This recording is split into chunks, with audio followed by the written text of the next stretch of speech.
Hello, Saints. I am Miguelina Howell, Dean of Christ Church Cathedral in Hartford, Connecticut. Faith in the City is a series of conversations exploring our faith in the public square. Our guest today is a master in maximizing opportunities. Today's guest has been the brain and spirit behind our cathedral redevelopment design, Duo Dickinson. I'm so delighted to introduce you to Duo. Duo brings creativity, humor, and I believe courage when he engages with religious organizations to reimagine the space. With no further ado, Duo Dickinson. Welcome, Duo. Duo, I once read an article on Faith and Form, used to be an interfaith journal of religion, art, and architecture. I'm sure you're familiar with it. This article was about the spiritual union of architecture and art. Tell us, how will you describe the connection between architecture, design, and spiritual experience? Well, in a way, that is the question. It is the question, I think, of, people like to say architecture, but architecture has been called the mother of the arts or frozen music. The idea is that architecture is a universal reality that really is defined by, made by, for, and used with humans. So in a way, using language that I tend to use, architecture is exquisitely profane. It's of the time, it's of the moment. It's made by our hands and our minds. It's deals with gravity. It's as tangible as the dinner you eat or the cold you have that day. It's tangible. It's real. The one thing that makes architecture, but I think everything that we live in life, miraculously joyful and maybe sometimes sadly disappointing, is, I think personally, the idea that God lives there. And when God lives in the things that we do, when we find them, we haven't made them, but we want to, because that's how God made us. So in trying hard to create things, everyone, no matter what they're creating, it could be a dinner, it could be a play, it could be your homework assignment. When you try very hard, it often pushes the ineffable reality of God away from you. It's just the way it is, because you've got to deal with making the cathedral stairs meet code, which is what I did last night. And that amazing parallel universe of the world that's been made not by us that have not been made by us, and yet having the things that we do make connect with what is not made by us is a conundrum, but it's also a never-ending joy, because it's there, it's real. You see it in the incidental things that you're not trying so hard to do. So when things hit you, as I'm connected to something much larger than myself, that is both daunting, but it's also the reason I'm alive anyway. Thank you. How do you see the opportunities of renewed religious spaces? And how do you see the connection of bringing vitality to a city when those spaces are reimagined? Well, there is this strange connection, I think, which is both flawed and fabulous, which is just like architecture, the word religion. I mean, religion is our effort to somehow connect with God. And that effort to connect, which is on every level for anything that is not about food, shelter, and clothing, that effort is actually bound up by our experience, our perspective, the day-to-day stuff. And one of the only good things about being really old, because I'm 65, but one of the really good things about being old is you begin to understand how stuff, the baggage of everything, is critical to deal with. If you don't deal with the baggage and the building code for the steps of the cathedral, then anything you want to do is undermined and will not happen.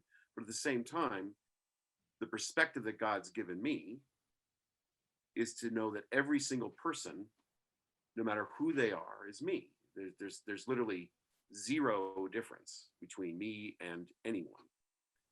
If that's the case, then when you have a group that is either afraid or angry or outrageously joyful, the one thing that I can give them is a sense of what's behind all that, because I've been through that. So Mhm. you could say the word courage, but all I think of is I understand what the downsides are of everything. And the downsides are usually far, far, far less than people's fears. And people's hopes in these things are often, to me, sadly trivialized by the organizational aspects of things like what we call religion or architecture or government. Our hopes are actually unbounded in their potential for wonderful manifestation of our connection to God. And what limits them is what we have constructed around our lives. And in a building project of any kind, there is the miracle actually of doing anything, because there are a million reasons not to do anything. And the reasons to do it, if they revolve around an agenda you have or a fear of something else, you can do those things and they will happen. And that's probably the vast majority of building, is compensating for a liability, or maybe picking up on some greed, or manifesting some personal thing about yourself. But in anything that involves going beyond who you are as a person, like the cathedral, like the Temple Beth Tikva, which is behind me, like Habitat for Humanity that I've worked for 25 years, if you go beyond yourself in what you're doing, because of your experience, if you get beyond those fears and even those hopes, what ends up happening is the reality of the beneficial, in fact, consonant truths of being closer to God through making things is just there. And it's not, to me, necessarily about, religion. It's about the human condition. I work with a group called Building Beauty in Sorrento, Italy. And it's people from all over the world getting together to make things that essentially express the inherent beauty that we all know in this group is in every single person. And we're not, naive, oddball people. We know it's true, just like the sun is out today. Humans have an interior quality of beauty, which I think is directly related to the fact that they didn't make themselves, God made them. And that essential beauty and goodness, despite all the baggage of their lives, even sometimes the scary bad stuff that they do or wish on you or affect, their inherent goodness makes anything I can do worthwhile. So there's actually, what's really nice about the last 20 or 30 years is my expectations are zero. I have no, when something doesn't happen, and we've had really wonderful things not happen. I mean, really wonderful things who would help a lot of people not happen. As long as I have done as much as I can look myself in the mirror and say, I did what I could.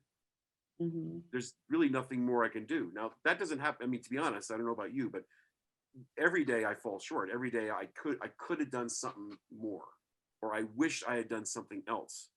But that overriding hope, that overriding joy when something happens that connects you to that larger reality, that's why I can say it's why I'm an architect, but that's why I'm a human.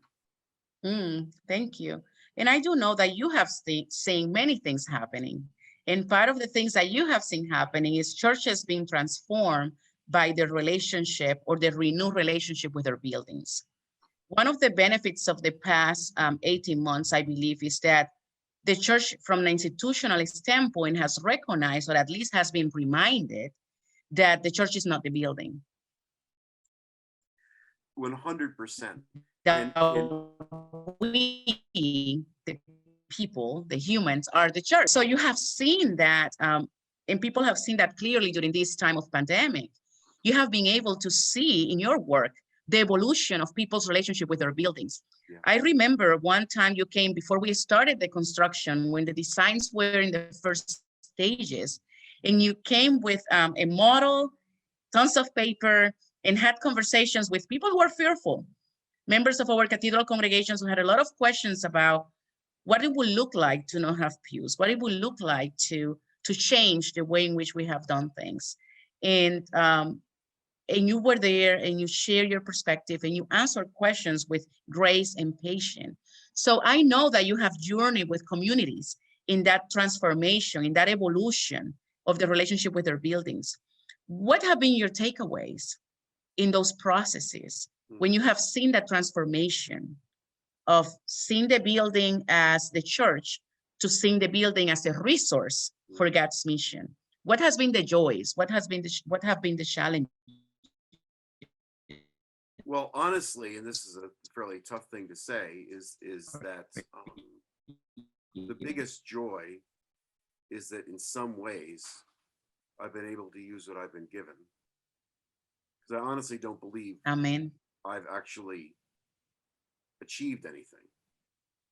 All I've done is, if when it works, I've just gotten out of the way of everything I have that I didn't earn, that I didn't create, that was given to me.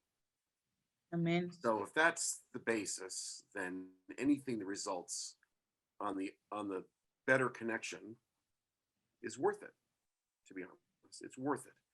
And that sensibility of listening to other people as the vehicles to express a connection you can't have because you are not them, and a building they know which you do not know, that connection of who they are and what they've done with what you are and what you've done, that coming together of two very different things, really in the sphere of a much larger thing that's already there, the getting out of the way of what's already there, the clearing out of the baggage of all these past and present realities that we have to deal with every day, or else we won't be alive, but to go beyond those to what's possible, that's literally been the gift of my life. It's not just about buildings, it's about the children I have, it's about it's about the community we've sort of created in our little hometown over these last 40 years. It's everything in a way, because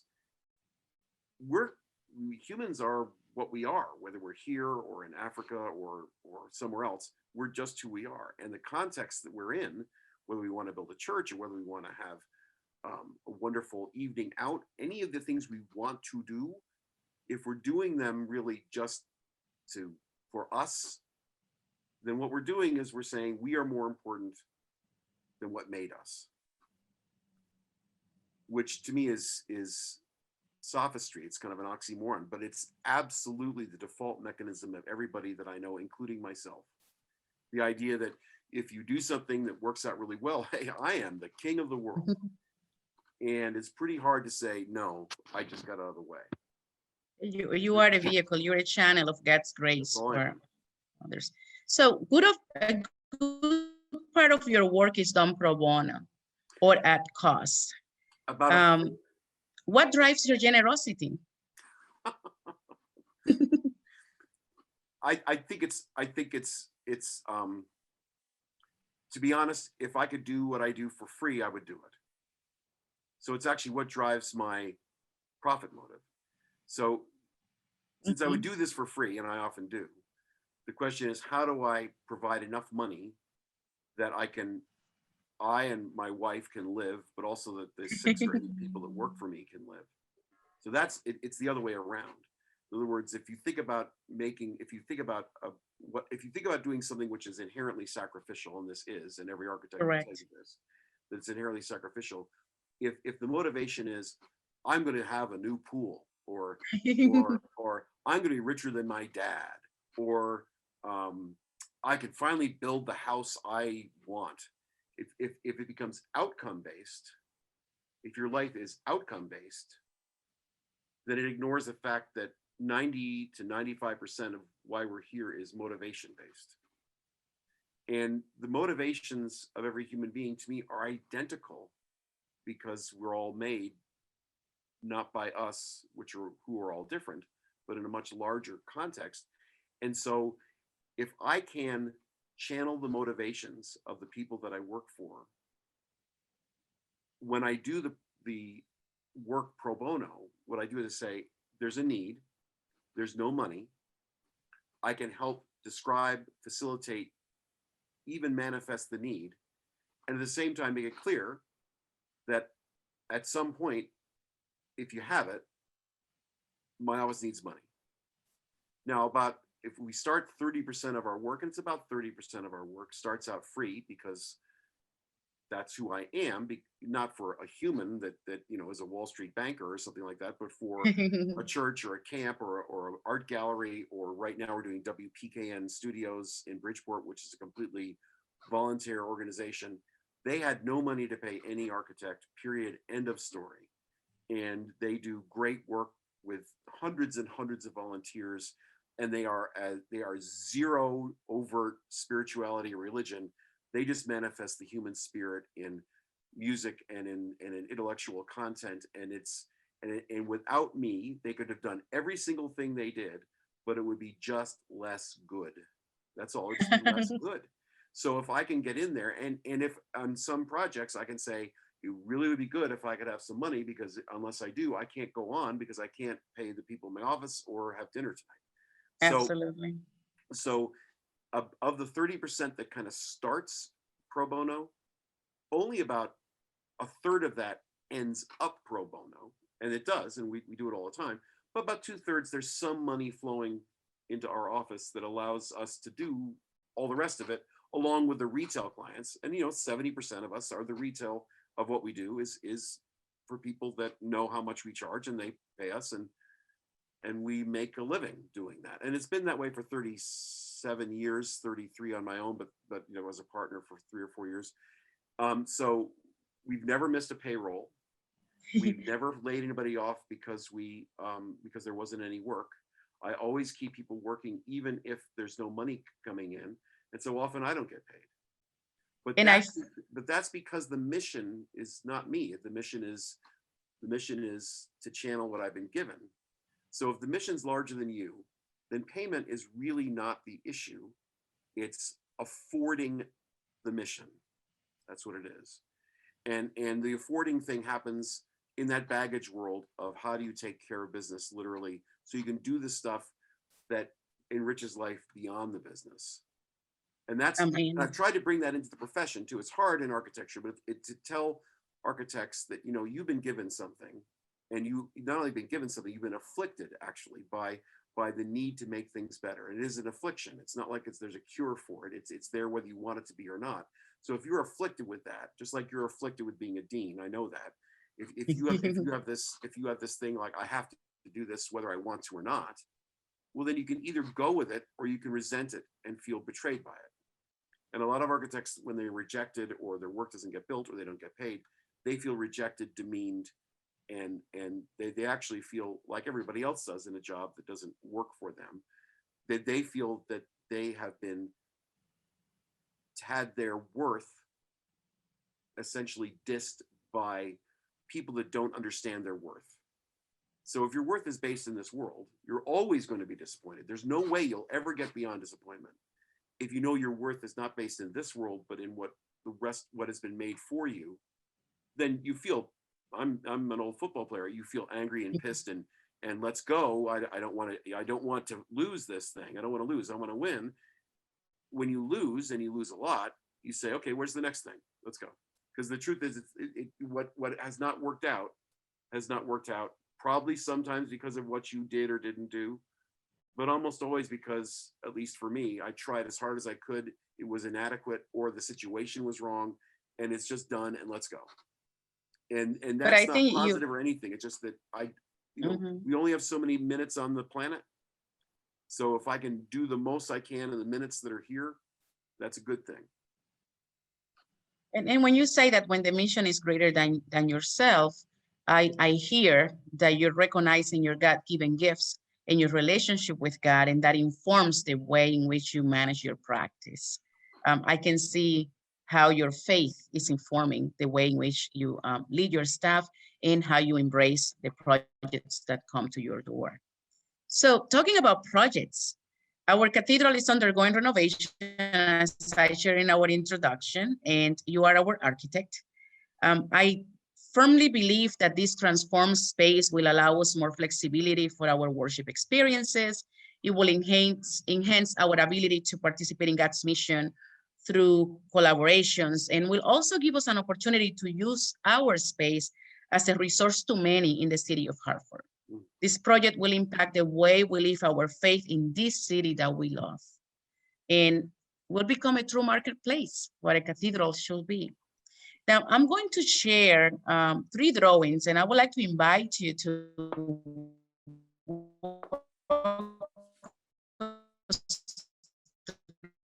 so that our viewers can have a glimpse. At the end of this interview, we will show some live video and pictures of the actual construction, but I would like to show your design. Allow me to share the screen, and I invite you to share the vision with our viewers. And we have 3 pictures, and you let me know, and I'll be sliding it down. Well, this is what's called, and it's a hard drawing for people to understand. It's called a cross section or a section. And it's as if you took a chainsaw and you took the chainsaw and you cut down the short direction of the cathedral. So you're like a stick of butter, you're cutting the knife through the short dimension of that stick of butter, and you pull that away, and then you look at the inside of the stick of butter. So if you take a look at the bottom, that's the floor, that horizontal dark thing. If you look at the top, the angled thing, that's the roof that you see from the outside. What is truly unbelievable, and I mean beyond amazing and insanely great, and I mean that on every level, is Ithiel Town, the architect that not only did this church in 1827, but did Trinity Episcopal, Trinity on the Green, where I'm the properties chair, in 1816. Ithiel Town had this 20-year romance with making trusses, which are those things you see at the top that are like this. Those trusses do something called that inside baseball, but they are bow trusses, meaning they don't have a flat underside like they do at Trinity Church with the roof below it. They make it an interior peak like you see there with the roof underneath it.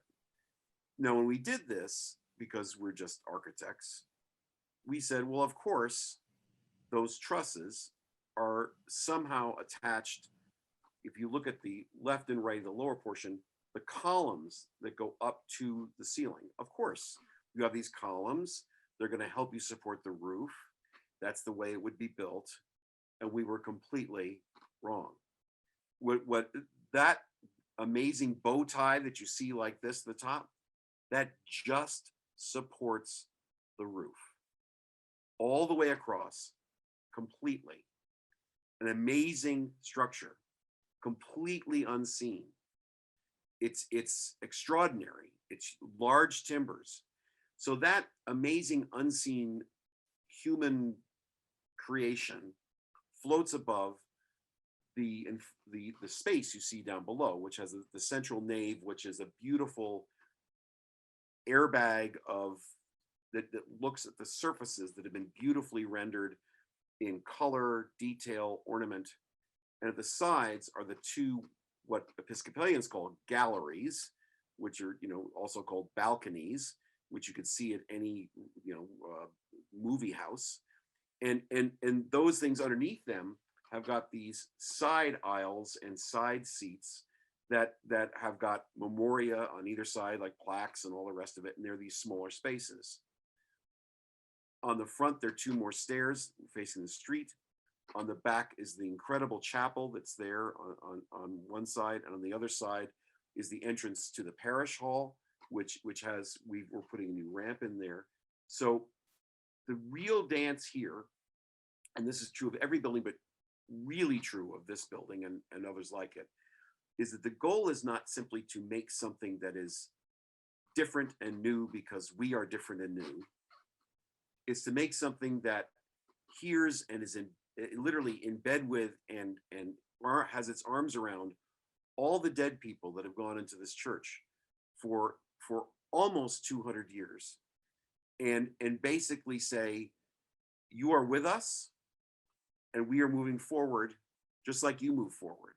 People that built it, renovated it, used it, all of them, in most of the things they did, knew that there were people behind them and knew there'd be people in front of them that aren't born yet and maybe not even thought about yet. Cultures that are not there yet.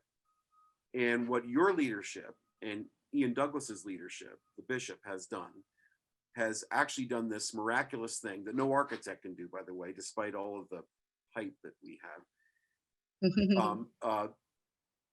You two have said, this is a great resource.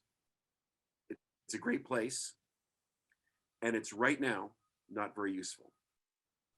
It's not part of the way culture has evolved in downtown Hartford or any city in America. It is Exactly. not a proscenium stage where you are forced to sit and look at a show, which is really what religion devolves into, unless you think about God as being the center of everything and not the ceremony, the tradition, the ritual. But that ritual, that ceremony, that tradition is exquisitely appealing to me, probably to you, probably 5% of the American population right now. And it's almost meaningless to everybody else. So the building will always have that core of religion, of the ritual, of the incredible words of Thomas Cranmer, of the unbelievable music, the actual pageantry of connection, not only to Renaissance England, but also, or post-Renaissance England, but also to the birth of Jesus and also the Old Testament. So there is a connection that we can't screw up, but we can make it painful and bad. And instead, just like I was talking about in terms of our lives, the goal in doing all of this work is to get the building out of the way, is to get the building out of the way of who we are, which is also not religion and not Thomas Cranmer words, not the music, but it's all those things, plus all the other things in our lives that connect us, whether it's theater, music, the written word, an art gallery, a celebration, that this building was simply not able to do, filled with forward-facing pews and with no bathrooms that you could even see for anybody to use during any gathering, and zero air conditioning, which turned 3 or 4 months, especially in a time of climate change, turned into an almost unusable building for An oven. a significant portion of the year. So in doing all this clean out work, the air conditioning work, the bathroom work, and also if you look straight ahead in the center of all of this down low, an opening of the altar that used to be filled with objects and barriers and walls and ticky-tacky little things, but making it simple open to essentially love the altar space that's beyond it. By opening this up, it actually is allowing people to feel themselves and find themselves in this space. And that's what a section does. A cross section that cuts through a building reveals the space of the building in a way that other drawings don't.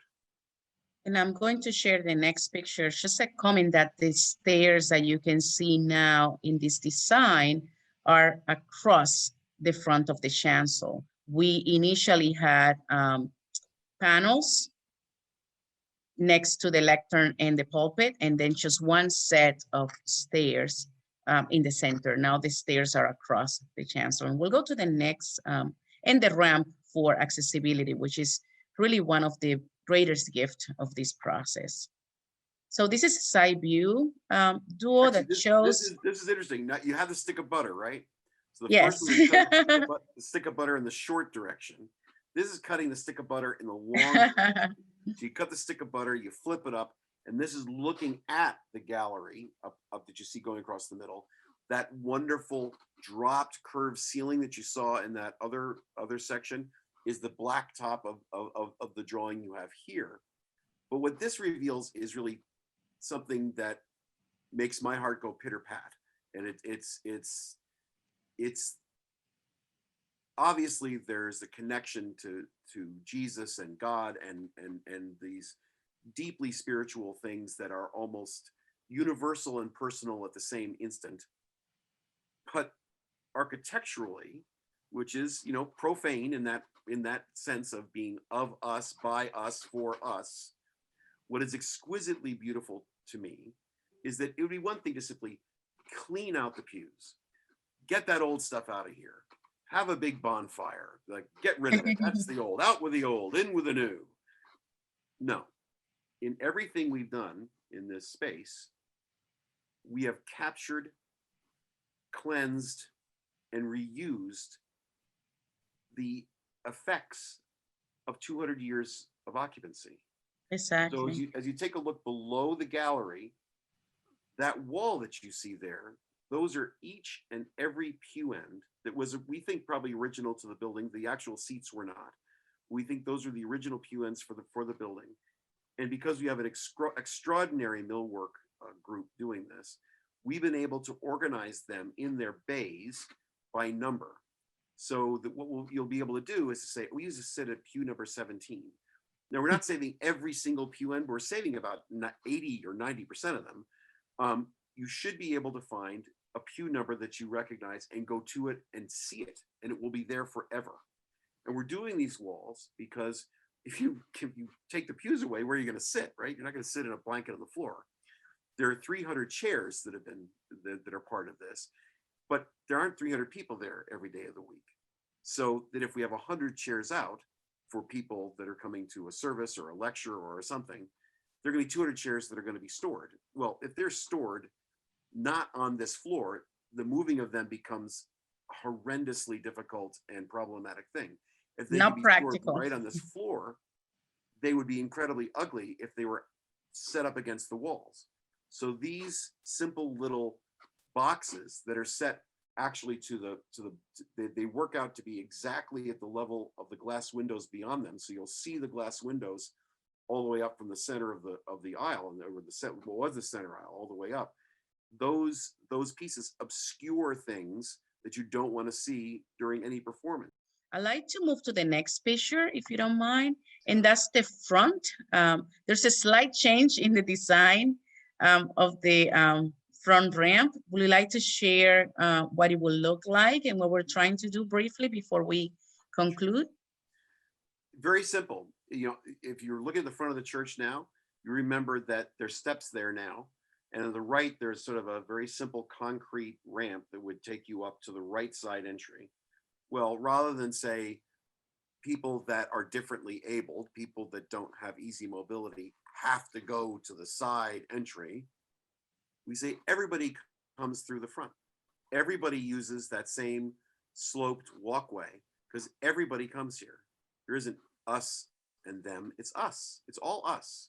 So in walking through, in making 2 glass panels on either side of those doors and having the big heavy doors that you're used to hold away, this becomes a light channel that goes all the way through the narthex into new glass doors going into the sanctuary, that there will actually be the sense of visual penetration all the time that the interior doors are open. So it's one of these wonderful things where we're taking this incredibly beautiful place and having it for Hartford, not just for the people that go through the doors.